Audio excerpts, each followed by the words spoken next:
Imagine a man wandering through the streets of New York in a worn-out bathrobe, mumbling to himself, looking completely disconnected from reality. People passing by saw nothing more than a mentally disturbed old man.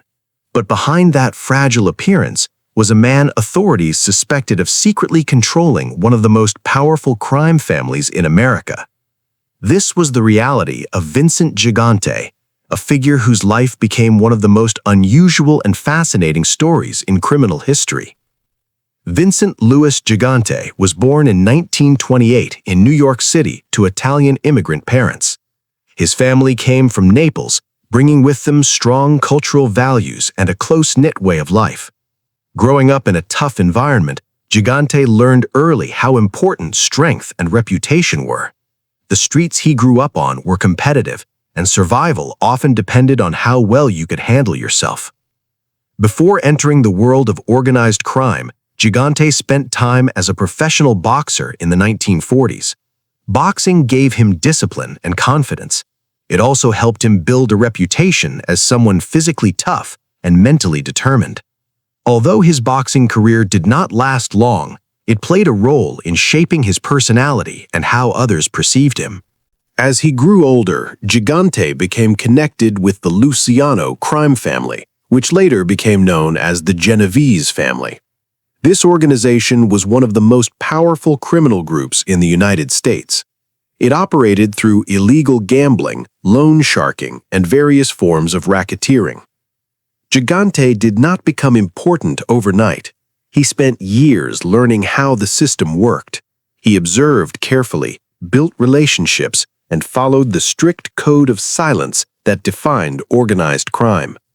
Unlike many others, he avoided unnecessary attention. He understood that staying quiet could be more powerful than being visible. One of the most important events connected to Gigante's early criminal life occurred in 1957. A powerful mob figure, Frank Costello, was shot in the lobby of his apartment building. Costello survived the attack, but the incident had a major impact on the structure of organized crime in New York. Vincent Gigante was widely identified as the man responsible for the shooting. This moment placed him in a serious position within the criminal world. It showed that he could be trusted with critical tasks and that he had the nerve to carry them out under pressure. As the years passed, Gigante became known for his extreme level of secrecy. He avoided using telephones and limited direct conversations. People around him were careful not to mention his name openly. Communication was often indirect, and instructions were passed through trusted individuals.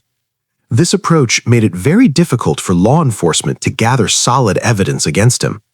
While other crime figures attracted attention through public behavior or conflicts, Gigante remained in the background. His power was not obvious, but it was strongly felt within the organization. What truly made Vincent Gigante different was his behavior in public. For years, he appeared to be mentally unstable. He walked around his neighborhood wearing pajamas or a bathrobe, often looking confused and disoriented. He muttered to himself and acted as if he did not understand what was happening around him. To ordinary people, he seemed harmless. However, investigators began to suspect that this behavior might not be real. Despite his appearance, there were signs that he was still involved in organized crime activities. Decisions were being made and influence was being exercised, even while he appeared incapable of functioning normally. Gigante's behavior created a serious challenge for law enforcement. If he was truly mentally ill, he could not be held responsible in the same way as others. If he was pretending, then he was using one of the most unusual strategies ever seen in criminal history. In 1990, he was indicted on racketeering charges. However, his legal team argued that he was mentally unfit to stand trial. This claim delayed the legal process and added to the mystery surrounding him. For years, authorities struggled to prove whether his condition was genuine or staged. Over time, investigators continued to build their case. They collected evidence, monitored activities, and worked to uncover the truth behind Gigante's actions.